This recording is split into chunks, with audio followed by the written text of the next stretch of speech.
Konnichiwa, Shoga-Gun. Recently I was looking for a local multiplayer PC game. Frankly, local multiplayer games are kind of dying as a whole, but they were never really common with PC games. However, there was one game that caught my eye. Gang Beasts. I did a video of it with the other Shoga gamers over on Shoga Games. But there was another game that piqued my interest. That game was Trine. Trine is a very unique 2D action platformer with elements of both a fantasy RPG and a physics puzzle game. Trine does a very good job of combining these genres, making sure the path to your objective is always clear, while also rewarding exploration. There are also 3 playable characters that you can and will switch between mid-game, as they each have vastly different playing styles and abilities that will allow you to progress through the level. First, you meet my personal favorite character, the Thief. The Thief starts the game with a bow and arrow and a grappling hook. While she never gets new equipment to speak of, throughout the game you unlock fire arrows and a quick quiver, which allows her to draw her bow faster. The bow, the fire arrows, and the quick quiver can each be upgraded twice, allowing for more arrows per shot, more damaging fire arrows, and quicker draws, respectively. So why don't you ever get to upgrade the grappling hook? Easy, you don't need to. Seriously, this thing is just as epic on the last level as the first, and there are some neat things you can do with it that are never explicitly stated in the game, so be sure to experiment. For example, by hooking onto the very edge of something, you can jump from a full swing and land on whatever you were swinging on.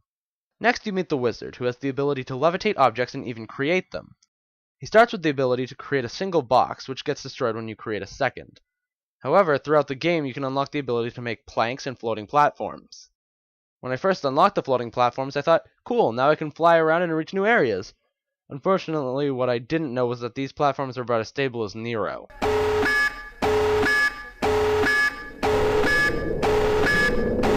Anyways, the box and the plank can each be upgraded twice, allowing the wizard to create more of each without destroying the old ones. The floating platform can also be upgraded twice. Once to make the platforms wood instead of metal, allowing the thief to attach a grappling hook to them, which is seriously the only reason I ever beat the last level, and twice to allow the platforms to be used as bombs, exploding in flames if hit by the thief or knight. Sorry I don't have footage of that, but I never managed to fully upgrade it as it requires almost 100%ing the game. Finally, you meet the knight, who sucks. Seriously though, he's easily the best in combat, but aside from that, he's slow, can't jump quite as well as the wizard or the thief, and can't even swim, he just sinks. Early in the game, he has a sword and a shield, which are handy because the sword is the only close combat weapon you have at this point. In fact, the knight is the only one who can melee throughout the entire game. The first upgrade to the sword increases damage, while the second lights your sword on fire. The next power he gets lets him pick up objects and throw them. Each upgrade to this power allows the knight to pick up heavier objects and throw objects farther. And once you've upgraded once, you can charge. Or as I like to call it, Spartan Kick! This is Sparta! The second upgrade also increases the speed of your charge. The third power-up is the Storm Hammer, which is a hammer with the power of lightning. The first upgrade allows you to hold down the attack button and bring the hammer down with a massive blast of lightning. And the second lets you rain terror from the skies by using the attack from the first upgrade from the air. I've been talking a lot about upgrades, so let's talk a bit about leveling. Different upgrades cost different amounts of upgrade points, and you get 1 upgrade point for each character each time you level up. However, this game has a very interesting leveling system. While, like most games, you can get experience from enemies, they only occasionally drop experience, and there's a limit to how much experience you can get per stage from enemies.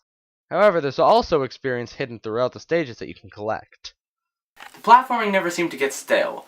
Between timing and physics puzzles and new mechanics, I never got tired of running through the levels. However, the combat was a little boring, and even the bosses were a major letdown. Luckily, because the game didn't put much of an emphasis on combat, it didn't detract from the value of the game too much, but as you get farther into the game, the combat didn't actually get more difficult. While stronger undead were introduced throughout the game, for the most part difficulty was controlled by how many enemies were on screen at once, and let me tell you, it gets to be a lot. It becomes very irritating, and I almost raged once or twice. The game also has up to 3-player local multiplayer, where one of you plays as the knight, one plays as the thief, and one plays as the wizard. This does change the way the game is played, as rather than switching between the characters for different tasks, you need to coordinate with your friends to help you through puzzles. Also, as opposed to in single player, where getting one character through a puzzle meant everyone got through, now you actually have to make sure the way is open for your friends. Overall, this game definitely got a good amount of XP from gameplay. There's no real story, although the game would like you to think there is.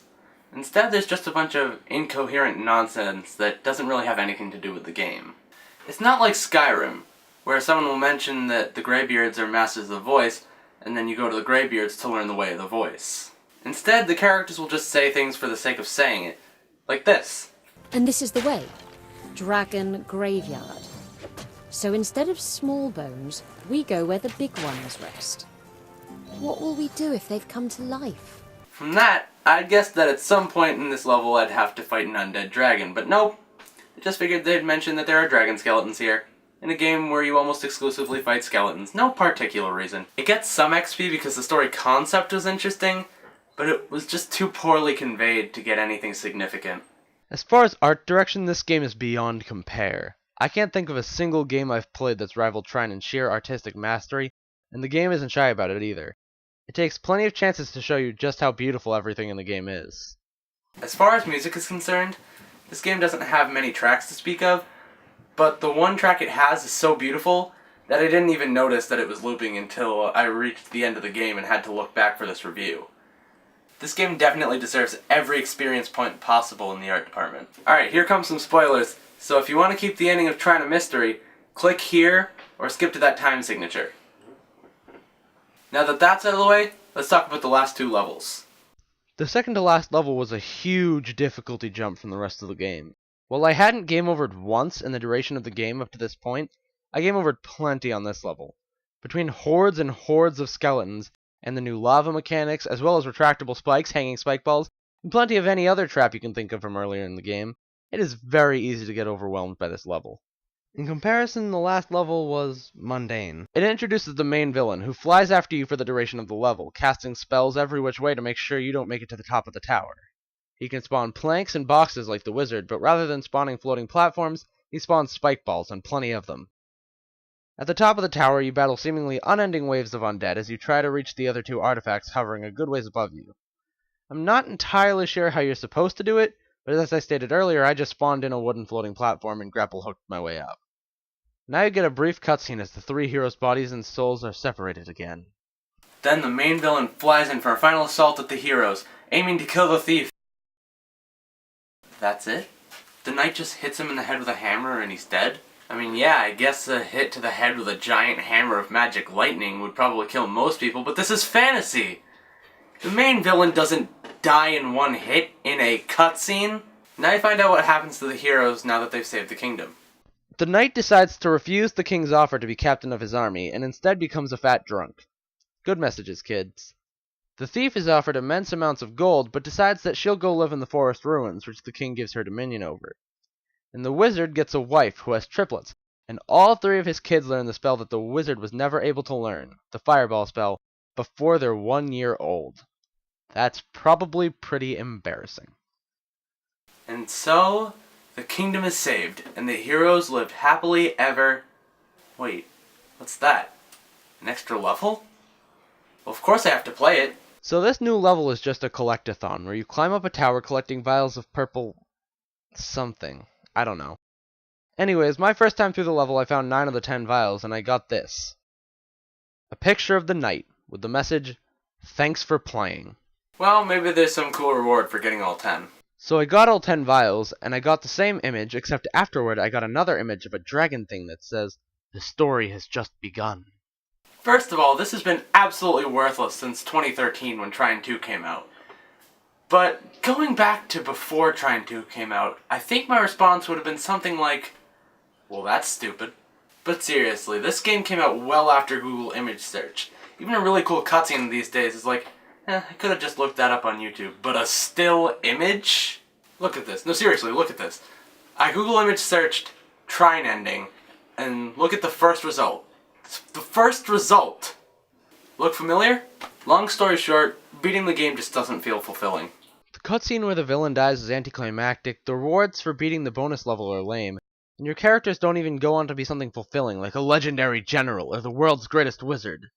The wizard becomes a regular family guy, the knight becomes a fat alcoholic, and the thief gets dominion over an abandoned ruin. The ending is really not worth the trouble, and it made me feel cheated having spent as much time as I did to beat the game. It really hasn't earned all that much experience for the ending. Overall, Trine made it about halfway to a level up, but it's not too late. You have the power to give Trine the XP it needs. Just like the video or leave a comment stating that you think Trine should get a level up, and if there are 3 likes or requests for a level up for every 1 dislike or request to not level up, then in 3 months, I'll do a video of Trine 2. Till then, thanks for watching. You know where the like and subscribe buttons are? Just click them. Sayonara, Shoga-Gun.